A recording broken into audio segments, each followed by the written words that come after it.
writer, head coach Karen Weekly, and student athletes Kiki Malloy and Peyton Gottschall. Coach, I'll turn it over to you. I couldn't be happier for our team.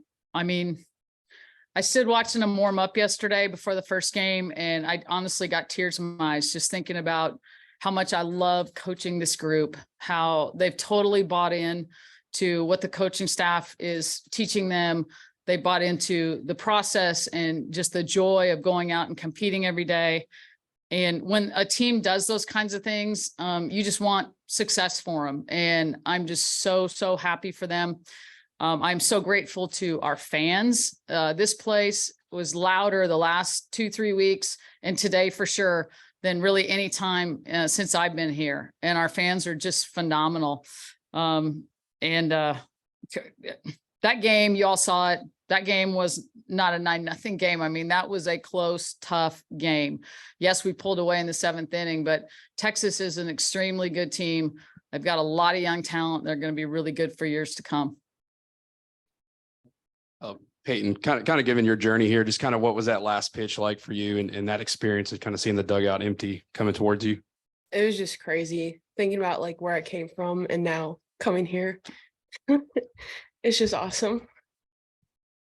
Man. Sorry. We'll go to Zoom and take a question from Maria Cornelius. Coach, Pat Summitt, who you were very good friends with, used to always say that the regional final to get to a women's Final Four was when the most pressure was on.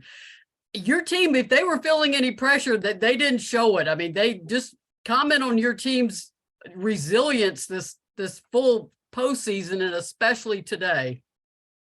You know, they're a player-led team, and this young lady next to me is, you know, I don't know if I'll ever be around a better leader than Kiki Malloy.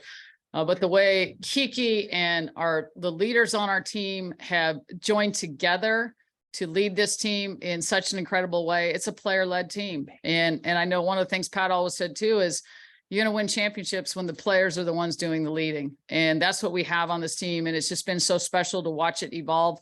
We weren't always a team that, you know, was doing the things we did today. You're right. They played loose. And they played that way the whole game, no matter the score. We weren't always that way. And I think that's what's so gratifying to me as a coach, to watch them evolve into a team that really, really can focus on just playing softball and playing their hearts out. For Coach and Kiki, what can you guys say about how Destiny was able to step up in the field and at the plate today? You know, she just got after it. It sucks not having Laren, but we knew as a team that we weren't going to falter because we had Des, and she, you know, played the first half of the year, and we knew that like something good was going to happen, and we knew that every time that she stepped up into the box, she was going to do something great, and it happened when we needed it the most. So very proud of her. Yeah, I mean, Des, you know, we went through fall and January, and Des was doing some really good things for us with the bat. And like Kiki said, she started our first 22 games. So if we were going to suffer, you know, an injury right before we went into this and have to make a replacement in a position, that was probably the best one because of the experience she had. Des is from Texas, so I know this means a lot to her. And I'm sure she had a little extra gear, you know, just because of that. But she's a battler. Peyton, obviously you were throwing a great game today as well, but how about the defense, especially like in that 4th inning, making those really tough outs, just having your back this whole game to get you guys to the Women's College World Series? They're just amazing. They do that stuff in practice all the time, and they just work so hard at being able to do those things and make those plays. So when the game comes, it's like nothing to them pretty much. So I absolutely love them, and it takes a weight off of me knowing that I have all of them back there behind me. We'll go to Eric Lopez on Zoom. Question for Coach. Coach, what went through your mind and that last out was recorded and you realized you're going to OKC, and talk about your staff? Obviously, Megan Rhodes was there with you as a player back in 07, now with you in the staff, Chris and company. What went through your mind as that last out was recorded?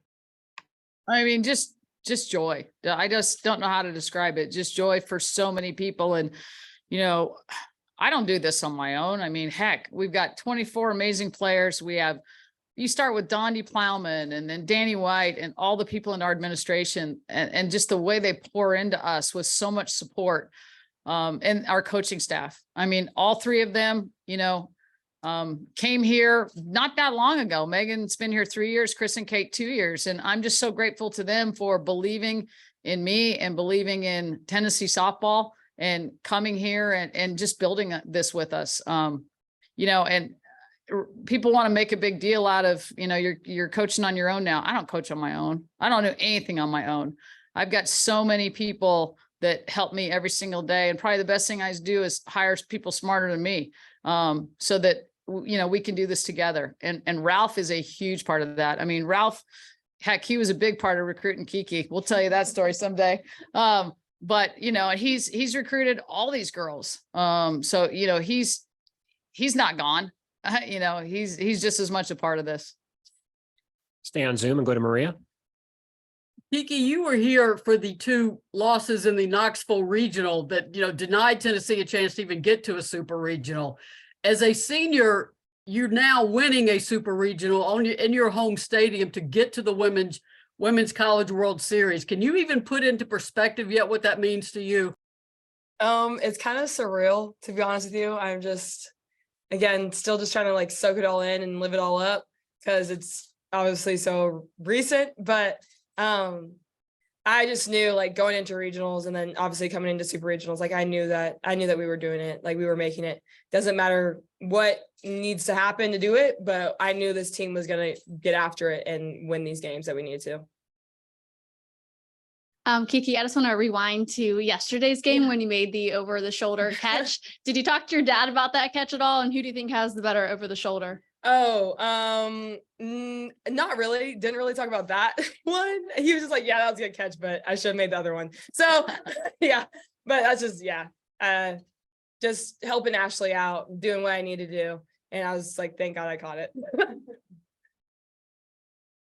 For Coach or Kiki, do you have time for that story about, how Coach Ralph did recruit her here? So when Kiki came on our visit, Kiki and I are a lot alike. And neither of us smile a whole lot. And we're pretty just straightforward and kind of stoic. And Ralph's completely opposite. He's the salesman in the family.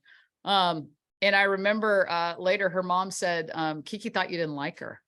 And she, that kind of made her a little leery at first, but she ended up picking Tennessee.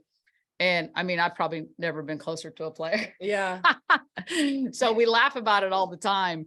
And her mom said, I told Kiki, she said, because she's just like you. You guys are exactly alike. You're like, you don't BS around. You're just straight to the point. Yeah. Yeah. She pretty much said it. And then Ralph was just like, I've never lost a recruit. And I was like, oh, well, it can't be the first. So I guess I'm going there. Any more questions? Tennessee, thank you very much. Congratulations on advancing to the Women's College World Series. Thank you. Thank you.